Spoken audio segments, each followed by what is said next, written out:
So some of the uses, I've already alluded to this, and you can sort of think about what these properties are useful for. Textile treatments for stain resistance and water repellency. Carpets, furniture, boots. Michigan's dealing with some very significant contamination attributed to a company which manufactured and made boots, and they treated them for waterproofness using these compounds, and then ended up disposing of excess compound in waste pits and in various things that ended up contaminating groundwater. Paper coatings. I'm not sure if anybody's eating French fries out there, but a lot of food wrappers have been coated with these compounds and continue to be coated with them because they're resistant to the oils and the greases from the food, so they don't work their way through. So sandwich and burger wrappers, fry boxes, etc. I suspect that those little brown boxes that have a little shiny coating, it's probably some kind of a perfluorinated compound. Probably not one of the really toxic ones, but probably one of the fluorinated compounds.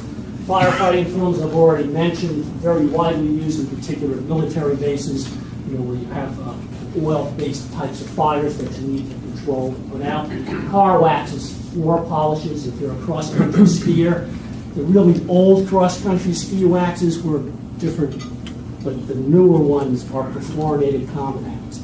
And there are some cases of occupational exposures very significant amongst some of the Scandinavian race teams where the guys that are waxing the skis so they can switch off skis, and like the Olympic races were getting exposed to significant amounts of this stuff in fumes as they were applying non-stick cookware. Hairspray. My son has a can of hairspray. I've hid it so you can't find it. But if you look at the ingredients, it has one of these fluorinated compounds. I don't quite get why you want to put that in hairspray, but there it was. And I couldn't actually figure out which one it was. So some of this information is a little bit obscure and hard to track down. Waterproof gowns, sleeping bags, and jackets, the new waterproof downs that they're making now, are coated with perfluorinated compounds. If you call up and ask them what it is, oh, it's one of the safe ones. Well, maybe, maybe not. We actually bought a sleeping bag for my daughter. Realized it was one of these waterproof down ones, and I couldn't find out from the manufacturer exactly what it was. We sent it back. But a lot of these down products have the waterproofing, it's a coating, so I'm guessing that it's probably going to come off. And then there are lots of different manufacturing processes where these compounds are extensively used.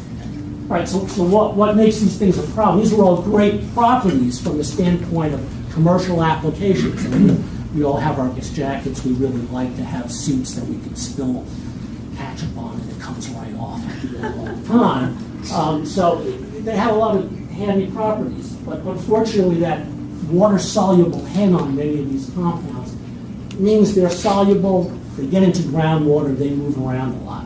So unlike a lot of organic compounds that aren't all that water-soluble, usually get in the water and they'll move and create problems. When you eat them, inhale them, take them into the body. In people, the half-lives for the longer chain compounds, the ones that we're most worried about, are 3 to 8 years. That's a half-life. That means when you take it in, it'll take 3 to 8 years to half of that to clear out of your body. If you want to get 90% of them out, it's on the order of 12 to 25, 30 years for some of these compounds. So that means pretty small levels of exposure can build up in your body over time. So you might start out at levels that aren't a problem, and you might ultimately reach a concentration in your blood, in your serum, that could be a problem. We know that these things are ubiquitous. You find them in people basically all around the world, and in environments all around the world. In the developed countries, levels in serum are much higher than in the non-developed countries, but you can still find them in polar bear blood, for example, and basically globally. We know they're in some of our drinking waters, and we'll be talking about that. Doug will get into it in a little more detail. That's certainly been detected in many states across the country in drinking water, sometimes at levels that are really concerning. There's good toxicity and exposure data on only a handful of them. So the worst actors, the ones that have been used the most, have received a lot of study, a lot of attention. We have some pretty good data on the toxicity for those. But there are lots of others that we don't have such great data on. So that's, I think, an emerging issue is how to address some of the less toxic compounds that are being used that we don't necessarily have full data on.